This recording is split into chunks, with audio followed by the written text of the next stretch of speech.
Hey guys, this week on the Real DVD Watchers, I'm going to be reviewing the HBO miniseries The Pacific, which is produced by Tom Hanks, Steven Spielberg, and Gary Goatsman. They present this basically. If you've seen Band of Brothers, you'll kind of have a feel about what this is about. This is technically, I think this is regarded as like the sister series to Band of Brothers, and the actual series itself is only 10 episodes long. It aired on HBO this year, and it is one of the most epic miniseries that I've ever seen. I've not actually watched that many miniseries, especially from HBO, and I've only seen a few episodes of the Band of Brothers, so I was going into this without really knowing that much about what to expect, but basically it's the Pacific kind of tracks the real life journeys of three kind of main characters. You've got Robert Leckie, who's played by let me just read this, James Badge Dale. You've also got a guy called Sledgehammer, or Eugene Sledge, who's played by Joe Mazzello, and then John Basilone, who's played by John Cedar.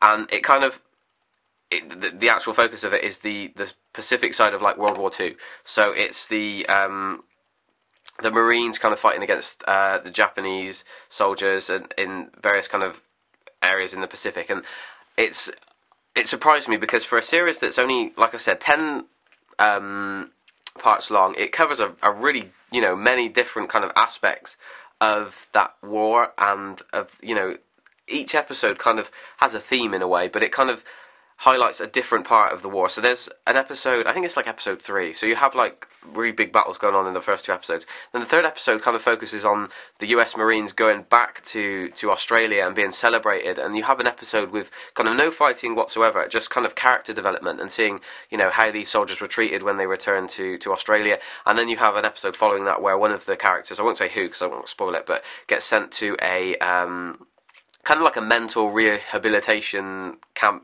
centre thing, which again looks at another part of the war.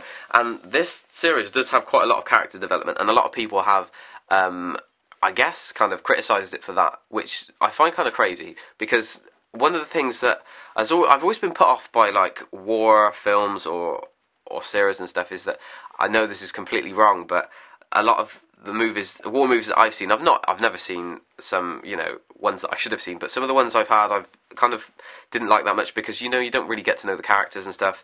But whereas this, you really do get a lot of character development, and the slower episodes are some of my favourite from the series, because you get to examine the characters more, and each character kind of has their own time in the spotlight in this series. So kind of the first half focuses on Robert Leckie, who, like I said, is played by James Badge Dale, and he is kind of the main character for that first half. Then the second half, you get to see more of Eugene Sledge, who probably goes through the biggest kind of change throughout the series.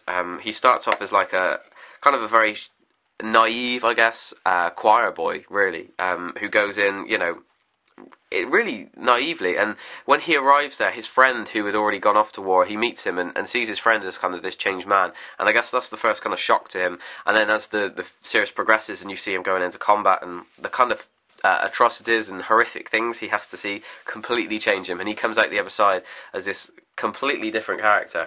And then the final character, who I mentioned earlier, John Basilone, he, at the very beginning of the series, he does some really heroic things in the 2nd episode, and his kind of storyline for the course of the series is him being taken out of the war because of this amazing thing that he did, and he's kind of put into this new life of being celebrated by everyone, going out to dinner with like all these rich and famous people, and he decides as the series goes on that this isn't what he wants to do. He wants to be out there helping the Marines, and ends up going back into the war towards the end of the series. But the Pacific on a whole, I highly recommend. I absolutely adored it. I thought it was an incredible, epic series. The score, the production values, everything was just incredible. It was like watching a 10-hour long movie, and it is roughly about 10 hours. I mean, there's a few episodes that kind of are about 40, 45 minutes long, but overall, you know, it's a fantastic series. It looks amazing on Blu-ray. There's some fantastic special features where you can look more at the history of the war, and you know, you get historians and stuff talking about it. Obviously, this is real. You know, these are real characters. They're based on real people. And actually, one of my favourite things was in the final episode, you get to see photographs of the actors and you know the real life comparisons, and it's incredible actually how close some of these actors look to the characters that they're playing. But yeah, I really did love this series. I highly recommend going and checking this out. I will be watching Band of Brothers next. And hopefully, well, I'm expecting it to be better from what I've heard, but you know, it's got to be pretty amazing to beat this because I just adored this show. It's Pacific. Go and watch it. It's amazing, and buy it on Blu-ray because you know it deserves to be watched in high definition. It's incredible. So yeah, that's the Pacific.